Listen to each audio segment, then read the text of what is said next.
Diksimizin davamı, hürmetli vatandaş. Bugünkü istağış 2022 yıl 12. ayının 18. günü. Yukarıda dedik, Devlet İşler Katibi Antony Blinken, Cungo'dan kilovatkan Hrislağa doğru takabıl turuşunu karar kıldı. Bu mundaq taraflarını öz çıkalıdı. Cungo Gruppsi Devlet Mahkemesi'nin her kaysi bölümlerini öz işçiге alıdığan universal gruppa. Oxşaş bolmagan mesele boyunca ve raylar boyunca maslaştırış.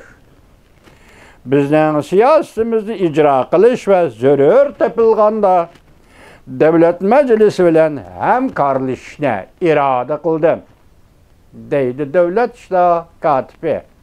Amerika Qo'shma Shtatlar Devlet İşler Katibi Antony Blinken. Devlet İşler Katibi Antony Blinken mundaq ko'rsatdi. Jungodan kelayotgan ig'vogarchilik ve xarajlar ko'lam jihatdan ve doira jihatdan Amerikaning tashqi siyosatining mislsiz sinaq qilib keldi. Deydi. Jungodan kelayotgan ig'vogarchilik ve xarajlar ko'lam jihatdan ve doira jihatdan Amerikaning tashqi siyosatiga mislsiz sinaq qilib keldi. Jungo Gruppsi 60-70 kişiden terkip tapıdı. Devlet Mahkemesi mas'ul buludu. Tayvan İşleri Yardımcı Devlet İşler Katibi Rick Waters asaslı rehberlikni ödügalıdı. Amerika Simlik Televiziyası CNN munda haber kıldı. Bu yeni organ Jungo'ga dikkat kılıdığan diplomatlarının sanını köpeytidir. Başka organlardan Amerika hükümet xadimlerini teklif kılıp, almış durup Jungo Gruppsi da işleydi. Belki bu hizmetin bölümle alqıgan hareketke aylandırdı.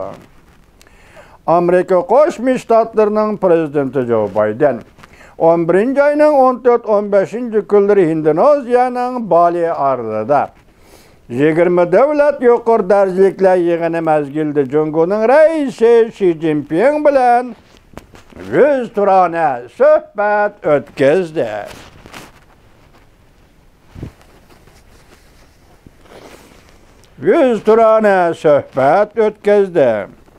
Tahlilchilar mundaq hisobladi. Amerika Qo'shma Shtatlar prezidenti Joe Biden bilan Xi Jinping o'tkazgan yuqori darajali suhbat davomli yomonlashayotgan Amerika Jungo munosabatini vaqtli muqimlashtirdi. Devlet İşler Katibi Antony Blinken kelar yili 1. ayda vazifaga o'tirgandan keyinki tunji qatam yani Jungoni ziyorat qilish faraz qilinmoqda. 12. ayının 11. günüden 13.